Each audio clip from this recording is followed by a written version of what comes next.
today to make some remarks and also support, on behalf of the people of Iduhu, this welcome amendment to the Income Tax Act. Mr. Speaker, you see, the remarks, and whilst we have not had the full benefit of reading the entire legislation, as this is a honourable House, I'll rely on the honourable words of the Treasurer in his speech, the remarks he makes into the Hansard, and that is that this bill simplifies an archaic 1950s Income Tax Act. So what this does is it simplifies the application and implementation of tax law, not only for business houses, not only for industry, but also for tax practitioners, lawyers and accountants, and the general environment of business and the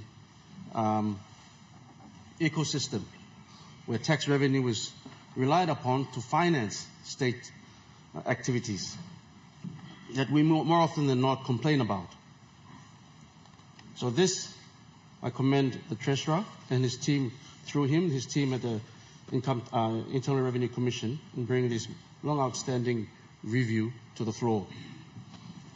In saying so, there's a lot of very important matters that are glaring and jump out of this speech. But one particular important aspect of the policy of successive governments has been to improve or increase downstream processing and to create new jobs. And I notice that Section 123, an emphasis is placed on the agriculture industry to be better off as a result of this reform. And in addition to that, there's a promise that there'll be an improvement in the fishing boats or fishing industry, which can immediately claim 100% tax deduction. This is welcome. You see, in order to create jobs, you need foreign direct investment.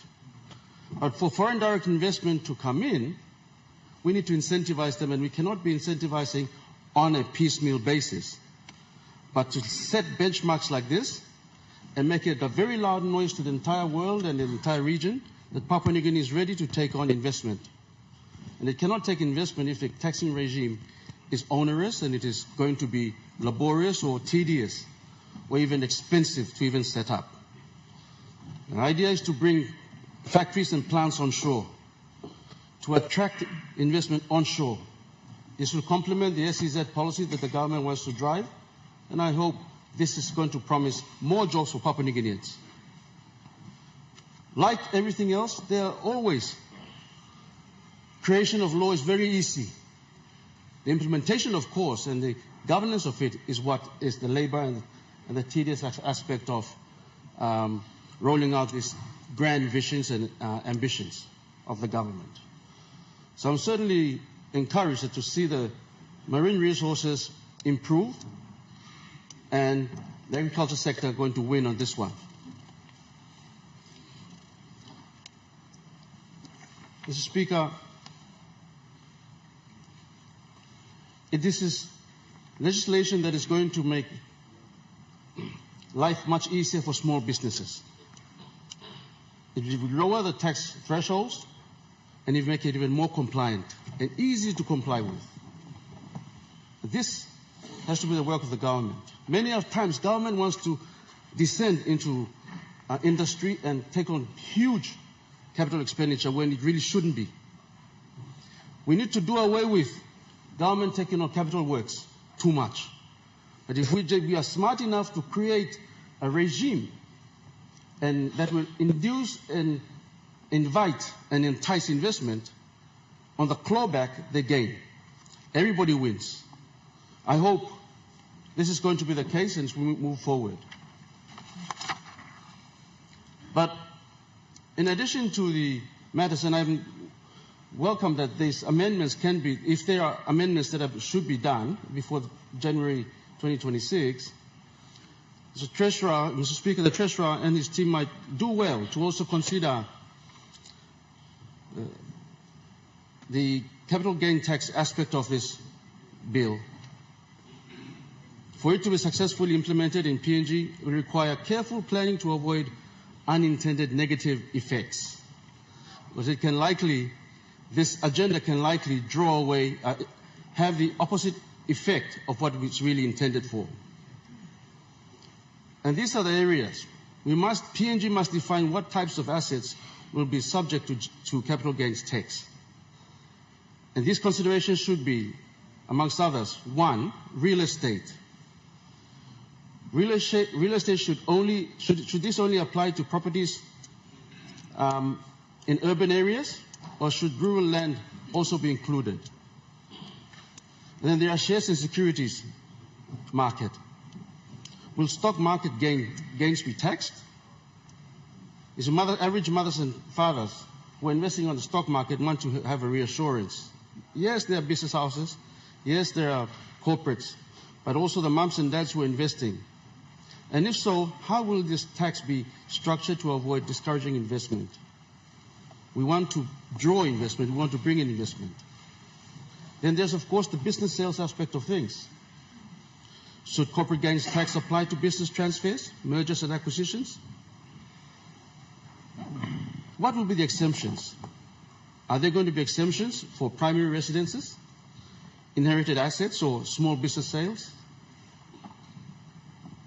The people of Uruguay will recommend a well-defined scope that will prevent unnecessary burdens on small landowners and businesses while ensuring that wealthy individuals and large corporations contribute fairly.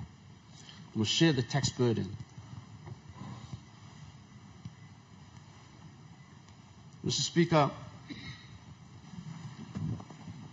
fixing this regime, again, is one thing, but the tax entities that are going to be taxed is also the other part. And while I welcome this amendment, I want to encourage food for thought. The tax base is now overdue for increase. Now, to do that, we've said this time and again, tax and our laws in this country should be enacted for the benefit of our people of Papua New Guinea primarily. There are many ways we can do this.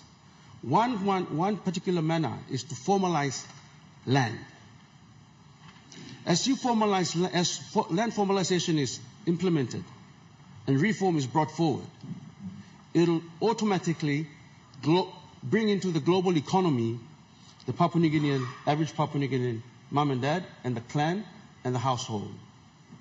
So you're not only taxing those who are doing business or practicing, doing business or creating income, and the tax base is not just limited to foreign direct investment, but even onshore Papua New Guineans need to carry the burden of growth. We need to all share the burden. And it cannot be lumped only on one sector or 2 or 3 sectors. We always talk about the big forestry transactions. We always talk about oil and gas, mining. We always talk about all these big industries. But very seldomly forget. This is the mentality that Papua New Guineans and every citizens must take on the responsibility of creating the environment that we want to live in to the future. To do that, we must participate.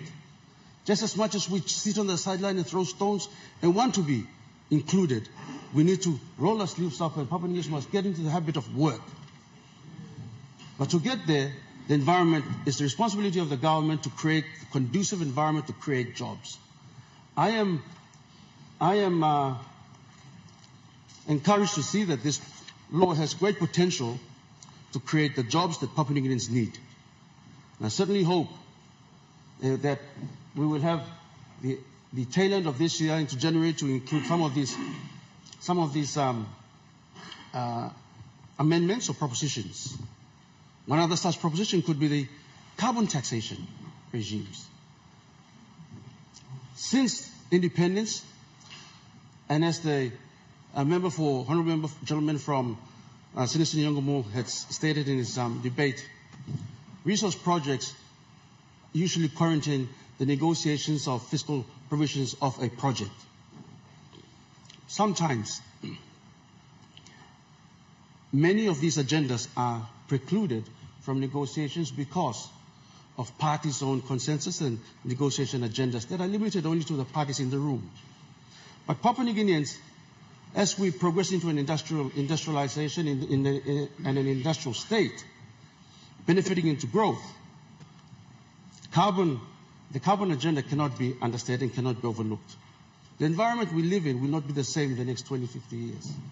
As you can see, there's a lot of emergence of people coming in from all over Papua New Guinea into urban centers or moving around looking for jobs. We need to be responsible citizens of the globe in terms of managing our carbon footprint and to take advantage of that as a specific commodity and resource. With this few remarks, Honourable Speaker, I thank the Chair for giving people of Iduhu Quarry the benefit of speaking, because even in addition to all of these other industries, you have the tourism industry. Papua New Guinea has so much of a going concern in terms of tourism. But how can Papua New Guineans participate in this well-spoken of industry and sector when we cannot include them into the business world? Because they can't even enter. They're already afraid of paying taxes. We should be a tax-friendly country, and Papua New Guineans should love to pay taxes if the right amount and fair amount is put in print and there's nothing left to guess for. And we are not apprehensive and afraid of participating in the global economy. We should be inclusive. With these few words, Honourable Speaker, thank you kindly once again. I commend.